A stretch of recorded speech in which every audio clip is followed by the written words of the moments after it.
আমাদের প্রত্যেকের ঘরে থাকা সাধারণ মশলা দিয়েই আপনারা রেস্টুরেন্টের মতো চানা মশলা বানিয়ে নিতে পারবেন। খুব সহজেই এটা বানিয়ে নেওয়া যায়। আর এটা সম্পূর্ণ নিরামিষ। আমি সাজানোর জন্য ওপর থেকে পেঁয়াজ কুচি দিয়েছি।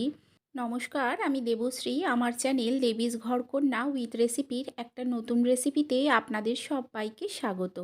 তাহলে চলুন দেরি না করে দেখে নেওয়া যাক যে রেস্টুরেন্টের স্বাদে সম্পূর্ণ নিরামিষ কাবলি ছোলার এই রেসিপি আমি কিভাবে বানাই। আর আপনাদের পুরো ভিডিওতেই সঙ্গে থাকার অনুরোধ রইল। ভালো লাগলে লাইক করে দেবেন, শেয়ার করে দেবেন, কমেন্ট করে জানাবেন যে কেমন লাগলো।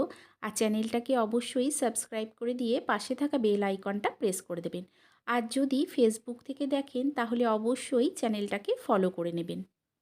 এটা বানানোর জন্য এখানে দেখুন আমি নিয়েছি কাবলি ছোলা। কাবলি ছোলাগুলোকে আমি সারা রাত ভিজিয়ে রেখেছিলাম, তবে হাতে সময় কম থাকলে 6 ঘন্টা ভেজালেও চলবে। কাবলি ছোলাগুলো ভিজে গেছে। এখন এগুলোকে আমি একটা প্রেসার কুকার নিয়েছি। দেখুন, প্রেসার কুকারের মধ্যে দিয়ে দেব সমস্ত কাবলি ছোলাগুলোকে একসঙ্গে প্রেসার কুকারের মধ্যে দিয়ে নেব। দিয়ে নিয়ে এতে দিয়ে দিচ্ছি দেখুন স্বাদ অনুযায়ী লবণ। লবণটা এই সময় দেবেন কাবলি ছোলার মধ্যে সুন্দরভাবে ঢুকে যায়। দিয়ে দিলাম হলুদ, আর দিয়ে দিচ্ছি লঙ্কার গুঁড়ো। এর সঙ্গে দিয়ে দিচ্ছি দেখুন গোটা গরম মশলা, 4টে এলাচ, দারচিনি আর লবঙ্গ সমস্তটাই এর মধ্যে দিয়ে নেব। দিয়ে নিয়ে এতে দিয়ে দেব জল। লঙ্কার গুঁড়োর ঝালটা আর গরম মশলার ফ্লেভারটা খুব সুন্দরভাবে এর মধ্যে ঢুকে যাবে। দিয়ে আমি এটাতে 4টে থেকে 5টা হুইসেল দেব। যতক্ষণ এটাকে আমি সেদ্ধ করছি ততক্ষণ এর জন্য আমি একটা মশলা তৈরি করে নেব। একটা মিক্সির জারের মধ্যে দিয়ে দিলাম 1 ইঞ্চির মতো আদা, দিয়ে দিচ্ছি 1 চামচ জিরে গুঁড়ো, দিয়ে দেবো 1 চামচ ধনে গুঁড়ো, আর দেব হলুদ গুঁড়ো। এর সঙ্গে দিয়ে দেবো 1 চামচ লঙ্কার গুঁড়ো, আর দেব 2টো কাঁচা লঙ্কা। ঝালটা আপনারা আপনাদের স্বাদ অনুযায়ী দেবেন। দিয়ে অল্প জল দিয়ে দেব। জল দিয়ে আমি এর একটা পেস্ট করে নেব। অন্যদিকে দেখুন কাবলি ছোলাটাও সুন্দরভাবে সেদ্ধ হয়ে গেছে। আমি আপনাদেরকে খুলে দেখিয়ে দিচ্ছি যে এটা কত সুন্দর সেদ্ধ হয়েছে।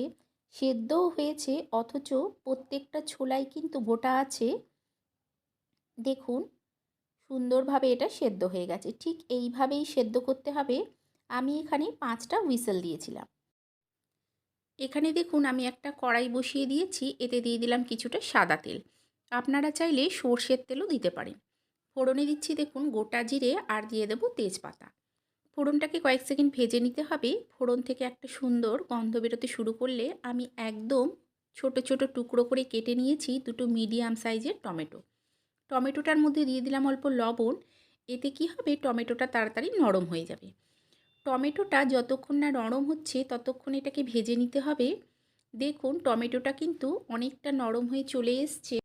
খুন্তির সাহায্যে ঠিক এইভাবে একটু মিশিয়ে নিতে হবে সমস্ত টমেটোগুলোকে। দেখুন আমি ঠিক এইভাবে মিশিয়ে নিয়ে এতে দিয়ে দিচ্ছি যে পেস্টটা আমি করে রেখেছিলাম সেটা।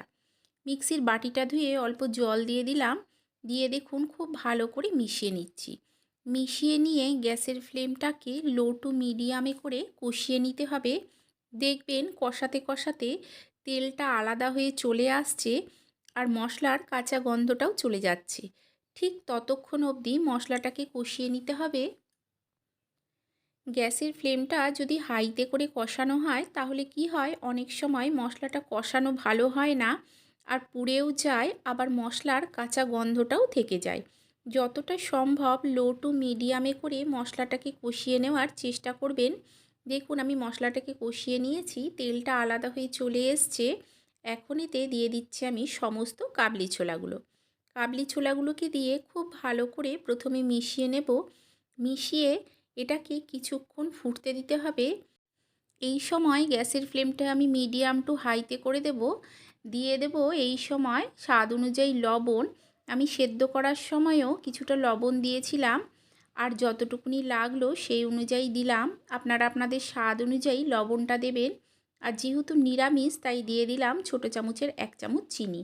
মিষ্টিটা দেবেন, যেহেতু টমেটোটা দেওয়া হয়েছে স্বাদটা ব্যালেন্স হবে। সব শেষে দিয়ে দিলাম ধনেপাতা কুচি। মিশিয়ে নিলেই তৈরি এই রেসিপি। আপনারা অবশ্যই একবার এইভাবে বানিয়ে খাবেন। আশা করছি আপনাদেরও ভালো লাগবে। তাহলে চলুন আপনাদের সঙ্গে দেখা হচ্ছে আরও একটা নতুন ভিডিও নিয়ে।